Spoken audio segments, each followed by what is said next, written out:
아침에 눈을 뜨면 제일 먼저 뭐부터 한다고요?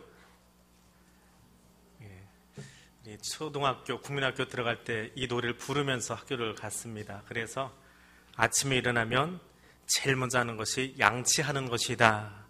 이게 정답으로 배우고 살았습니다. 유대인들은 아침에 일어나면 제일 먼저 하는 일이 허리띠를 띠는 겁니다. 유대인들의 옷은 캐도넷이라고 그래서 어깨에서 발목까지 내려오는 원피스 스타일의 옷을 입습니다. 이것이 그냥 그렇게 늘어뜨리고 돌아다니면 너무 불편하답니다. 그래서 일어나자마자 그것을 붙들어 매니라고 허리띠를 뗍니다. 그리고 그 위에다가 조끼 형태로 메일이라고 해서 그 속옷보다 조금 더 짧은 그런 형태의 옷을 입습니다. 예수님 당시에는 그렇게 넉넉한 경제적인 형편이 아니라서 겉옷과 속옷의 구별이 딱히 없었다고 합니다. 아무튼 잠을 잘 때는 메일이라고 불리는 옷을 벗고 허리띠를 풀어놓고 잠을 잡니다. 그런데 아침이 되어지면 그 캐도넷 속에 있는 옷 그 위에다가 허리띠를 띠고요. 날씨에 따라서 메일, 우리가 겉옷이라고 부르는데 입기도 하고 안 입기도 하고 안 입어도 누가 뭐라고 안 합니다. 우리처럼 러닝 셔츠 같은 개념이 아니라서 그냥 그렇게 돌아다닌다고 합니다. 그래서 일어나면 제일 먼저 하는 것이 허리띠를 떼는 거예요. 방금 노래 나온 것처럼 우리나라의 초등학생들은 아침 일찍 일어나면 운이 아래 입 닦는 것으로 시작하는 것처럼 유대인들은 아침에 일어나면 허리띠를 띠는 것이 전혀 이상하지 않은 그냥 일상적인 이야기였습니다.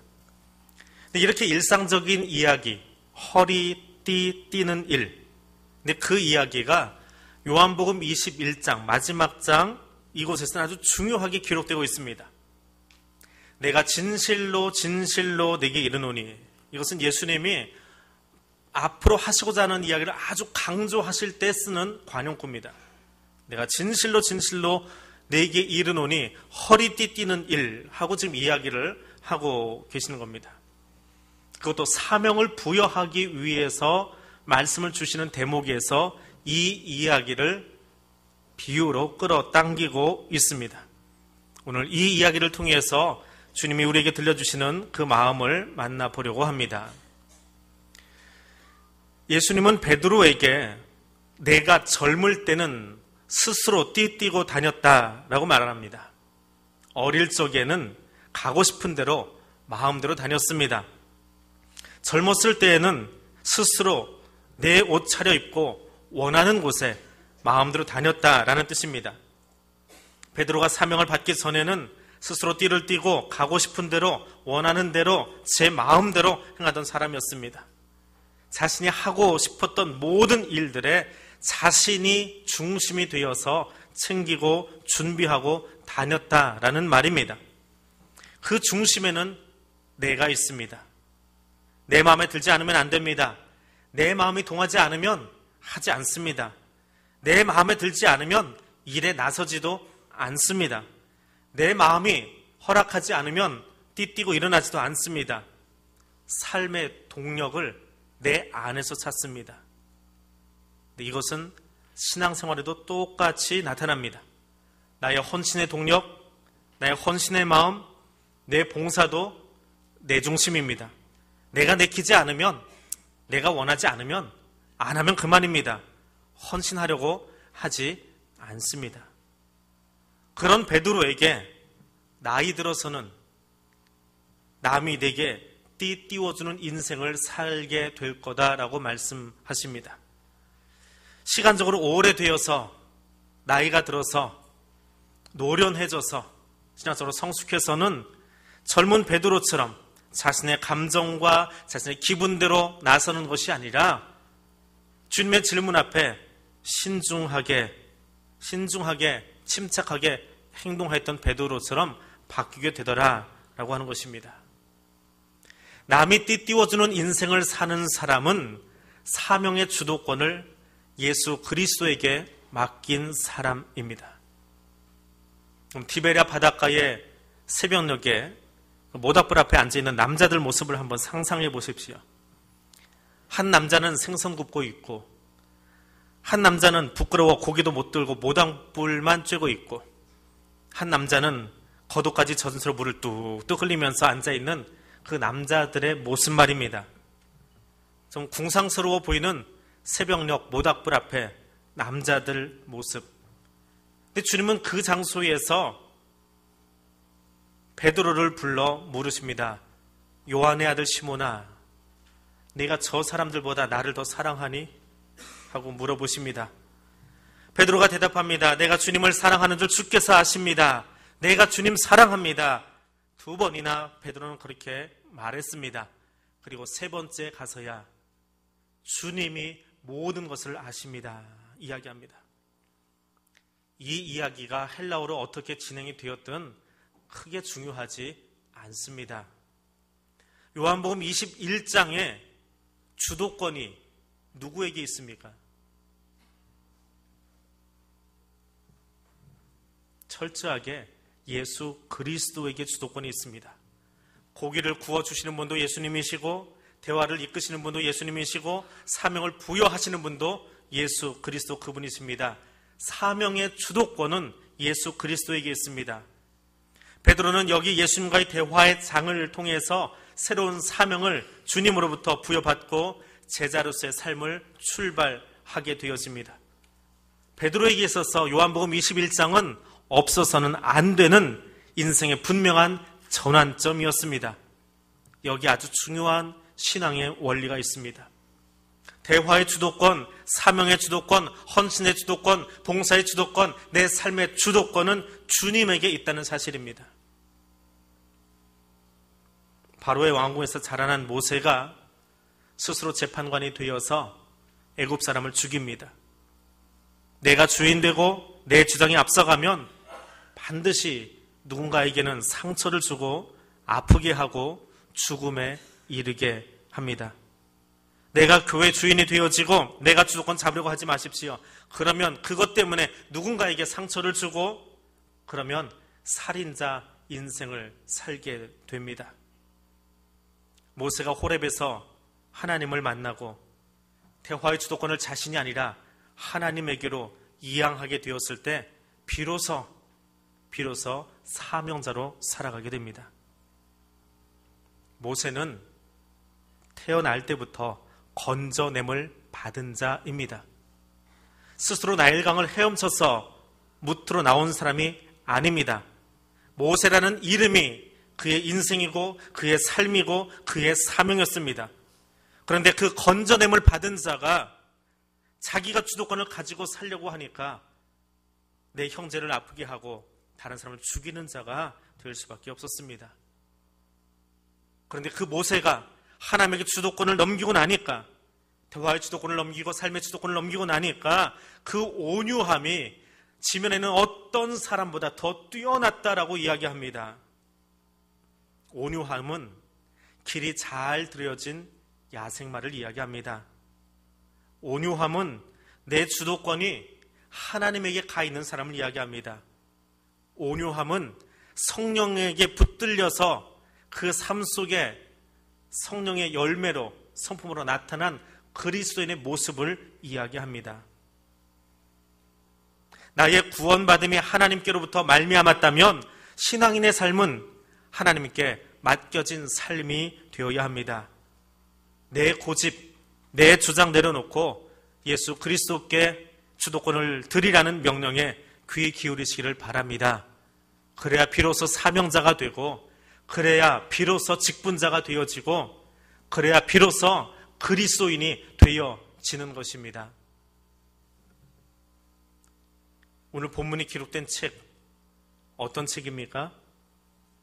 요한복음이지요. 요한이 듣고 요한이 기록한 책입니다. 요한은 예수님께 사랑받는, 예수님의 사랑하는 제자였습니다. 레오나르도 다빈치의 최후의 만찬이라고 하는 명화가 있습니다. 그 그림을 보면 가운데 계신 예수님, 그 왼쪽에 그림에서는 예수님 우편에 예수님하고는 반대 방향으로 몸을 기울이고 머리를 길게 늘어뜨린 동안의 남자가 있습니다. 미술 평론가들은 그 사람을 요한이라고 부릅니다. 제자들 중에 가장 젊은 사람이었기 때문에 그 사람이 요한이다라고 그렇게 표현을 합니다. 그런데 이 요한 어떤 사람입니까? 그 성품이 어떻습니까? 누가복음 9장에 가니까 예수님이 승천하실 때가 가까워서 예루살렘으로 가고 계시던 때의 일을 적고 있습니다. 예루살렘으로 가시는 길에 사마리아를 지나가게 되었습니다. 그런데 유대인 남자가 예루살렘에 가면서 사마리아를 지나가니까 사마리아 사람들이 뭔가 탐탁치 않았는지 하여튼 기분이 상했는지 예수를 영접하지 않았다고 합니다. 그랬더니 야고보와 요한이 주님, 하늘에서 불을 내려서 이 사람들 다 태워버리는 것이 어떻겠습니까? 하고 예수께 질문을 던집니다. 이것이 야고보와 요한의 성품입니다. 예수님은 그런 야고보와 요한에게 우레의 아들, 천둥의 아들, 보아너게다 라고 별명을 붙여 주었노라고 마가는 적고 있습니다. 자, 그런 성품의 요한, 버럭하기 좋아하는 그 성품의 요한이 예수님과 베드로의 대화 장면을 지켜보고 있습니다. 예수님이 모닥불에서 생선을 구워주시고 아침을 먹은 뒤에 제자들 앞에서 베드로를 따로 조금 불러내십니다. 그리고 질문하십니다. 요한의 아들 시몬아, 내가 저 사람들보다 나를 더 사랑하니? 이름도 자기와 같은 요한하고 불리는 순간에 어떨까요? 이 막내이신 분들, 막내 성품을 경험해 보신 분들, 막내 키워보신 분들 알지요? 막내들의 묘한 습관. 막내뿐만이 아니고 사람들이 이야기하다가 내 이름이 저쪽에서 들리면요, 아무리 거리가 떨어져 있어도 고개가 휙 돌아갑니다. 안 그래요? 다른 사람 보는데 저는 그래요. 고개가 돌아가요. 내 이름이 불려지고 있으면. 목사님이 그러면 김 목사 아니어도요, 그냥 고개가 휙 돌아갑니다. 목사 이야기야? 그러고 고개가 돌아가요. 자기 이름은 아니에요. 시몬의 아버지 요한인데 시몬의 아들 요한 하니까 고개 휙 돌아갔어요. 뭔 소리 하시는 건가? 듣고 보니까 내 이야기는 아니에요. 근데 그렇게 귀가 기울여졌어요. 그리고 그 대목이 너무 생생했습니다. 그래서 여기 기록을 한 거예요. 대충 기록하지 않고 세세하게 말 한마디 한마디까지 다 기록했어요. 그만큼 요한에게는 아주 인상적인 장면이었다는 거예요. 마태나 마가나 누가는 기록하지 않았지만 요한에게는 너무나 생생한 이야기였어요. 그래서 이 마지막에 적어 놓았습니다. 요한의 아들 시몬아, 내가 이 사람들보다 나를 더 사랑하느냐? 베드로가 머뭇거립니다. 며칠 전에 대제사장의 집들에서 예수 모른다고 손살이 쳤으니까 겸연쩍어서 그럴 수 있습니다. 근데 예수님 또 물어보십니다. 요한의 아들 시몬아, 내가 이 사람들보다 나를 더 사랑하느냐? 근데 베드로는 예수 질문에 선뜻 대답을 못합니다. 그 순간에 이 버럭쟁이, 이 막내둥이 요한은 무슨 생각하고 있었을까요? 그저 제자 중에 가장 어려서 예수님 무릎에 베고 눕기도 하고 제자들의 질문을 좀 난감한 질문을 예수님께 옮겨놓기도 하고 그렇게 이야기하던 요한 어떤 생각하고 있었을까요? 다른 제자들 다 떠나가도 예수 어머니 붙잡고 십자가 밑에까지 따라갔던 건 요한입니다. 그 요한의 마음이 어땠을까요?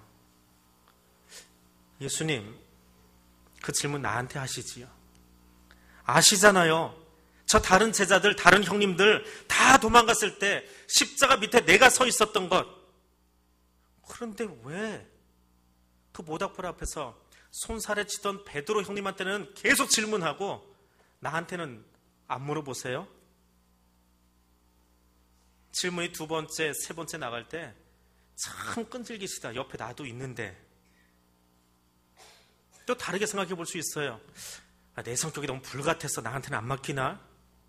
앞뒤 안 가리고 함부로 덤벼드니까 나한테는 이야기 안 하시는 건가?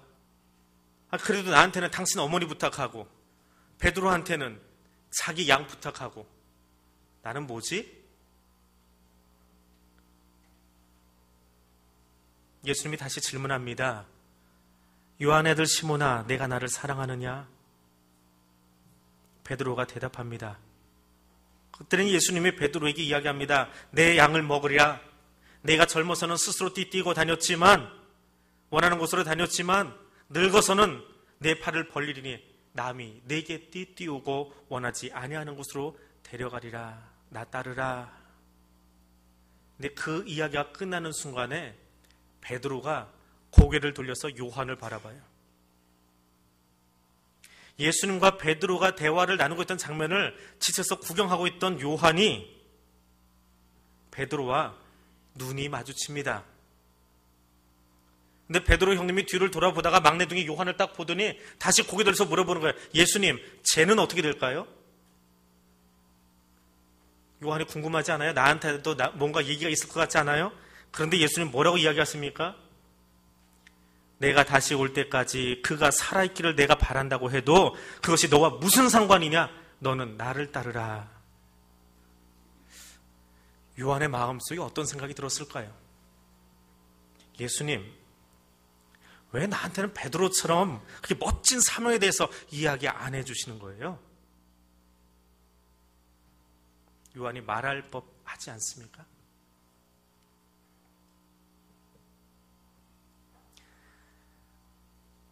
노년의 요한이 복음서를 기록합니다. 이때 이 생생했던 장면을 쭉 기록해 내려갑니다. 그러다가 잊지 못할 이야기 하나가 생각나서 피식거리고 웃으면서 썼을 것 같아요. 나중에 물어보고 싶어요. 예수님이 말씀하셔도 루머가 생기더라고요. 루머요. 헛소문. 베드로가 요한을 쳐다보면서 저 사람 어떻게 돼요? 했는데 예수님이 이야기하셨어요. 그러는데 그 이야기를 주변 사람들이 듣긴 들었어요. 자기가 직접 상관 있는 이야기가 아니니까 듣고는 어떤 루머가 돌았냐 하면 제자들 사이에 이 말씀 때문에 그 제자는 죽지 않을 것이라는 소문이 제자들 사이에 퍼졌더라 하고 23절에 루머까지 적어놨습니다. 요한은 그렇게 사명에 관한 이야기보다 베드로에게 집중하면서 말씀하고 계시던 주님을 기억하고 있습니다. 그리고 그럼에도 불구하고 그때의 서운함으로 자리 피하지 않고 거기 있었던 자기 자신을 바라봅니다. 모든 제자들보다 더 오래 교회를 지켰고 야고보가 헤롯에 의해서 최초의 순교자가 되고 베드로가 로마에서 순교하고 빌립이 히에라볼리에서 바돌로메가 아르메니아에서 순교하는 이야기를 들으면서 에베소까지 갑니다. 베드로처럼 멋진 소명의 자리도 없었습니다. 다른 제자들처럼 순교하지 않았습니다. 오래 살다가 죽었습니다. 누구처럼 교회 감독을 해보지도 않았습니다. 그런데 우레의 아들 버럭쟁이 요한에서 예수의 사랑하는 제자로 이름이 바뀌어지고 그렇게 세워짐을 감사하며 사명을 감당했습니다. 직원 선거를 마치고 새벽 기도회, 수요 기도회를 바라봅니다. 피택자들은 훈련이니까 그 다음 주간부터 자기 이름이 붙어있는 그 앞자리에 지금 예배를 드리고 있습니다. 그런데 3차에 걸친 투표에서도 계속 이름이 올라가지만 피택되지 않았던 분들을 봅니다. 옆 사람들이 찾아가서 어떤 위로의 말을 해도 사실은 스스로가 제일 힘들고 한편으로는 안타까운 마음들이 가득할 것입니다. 피택되신 분들보다는 사실 그분들하고 먼저 식사를 해야 되는데 아직 식사하자고 제가 말 한번 건네지 못했습니다. 밥 한번 사드릴게요. 그런데 그럼에도 불구하고 계속해서 그 기도의 자리, 그 예배의 자리 지키고 있는 직분이 아니라 하나님 앞에 예배자로 서려고 애쓰고 있는 낙선한 후보자들을 지켜봅니다. 하나님은 베드로도 쓰시지만 조용히 자기 자리를 지키면서 교회를 살핀 요한의 삶 또한 귀하게 쓰신 것을 볼 수 있습니다. 주님 오시는 그날까지 말씀 안에 머물도록 요한에게 그리고 오늘 우리에게 말씀하시는 주님의 음성에 귀 기울일 수 있기를 원합니다. 명예가 아닌 예배자의 자리에, 사람의 눈이 아닌 예수님께서 원하시는 자리에서 교회를 지키고 걱정하고 기도하며 마지막까지 소아시아 7교회를 향해서 편지를 썼던 그 요한의 자리가 오늘 우리 모두의 자리가 될 수 있기를 원합니다. 사랑은 대상을 기뻐하는 마음입니다. 사랑은 대상을 기쁘게 하려고 애쓰는 마음입니다. 사랑하는 분이 있습니까? 사랑하는 사람이 기뻐하기를 원하고 계십니까?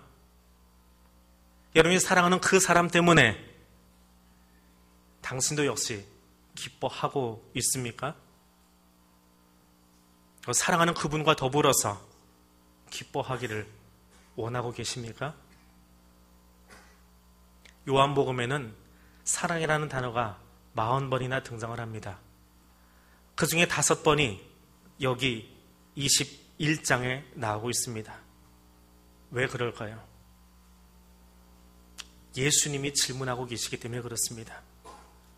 예수님의 관심이기 때문에 그렇습니다. 사명은, 성도는 사랑이라는 단어 위에서 시작하기 때문에 그렇습니다. 사랑의 궁극적 대상이 하나님의 나라이기를 원하시기 때문에 그렇습니다. 예수님께서 교회를 세우시고 가장 귀하게 여긴 것이 무엇입니까?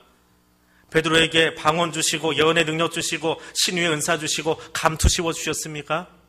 그렇지 않습니다. 베드로야, 요한아, 사랑해라, 사랑해라. 누구보다 나를 사랑해라 말씀하십니다. 주님만 사랑하십시다. 주님을 사랑하십시다. 주님이 피로 값주고 사신 교회를 사랑하는 사람 될 수 있기를 원합니다. 요한은 기억합니다. 하나님은 요한을 통해서 이 장면을 기억하라고 말씀하십니다. 그리고 하나님은 그 요한을 통해서 오늘 우리에게 이 장면을 통하여 다시 한번 우리의 삶의 자리를 돌아보라고 이야기하십니다. 소명받은 베드로의 자리 중요합니다.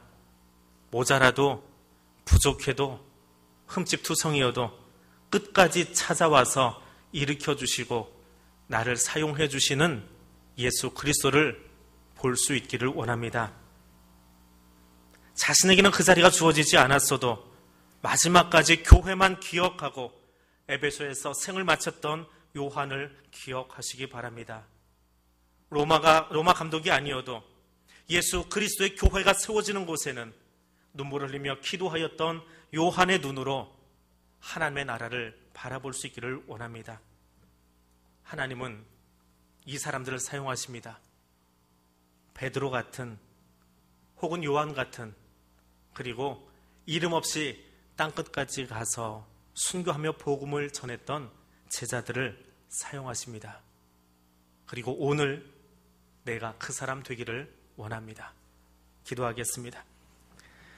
전능하신 하나님, 예수 그리스도를 교회 머리로 세우시고 오늘도 교회를 위하여 눈물을 흘릴 자를 찾으시는 주님, 내 이름이 아니라 예수 그리스도의 이름을 위하여, 내 영광이 아니라 하나님의 영광을 위하여 서겠습니다.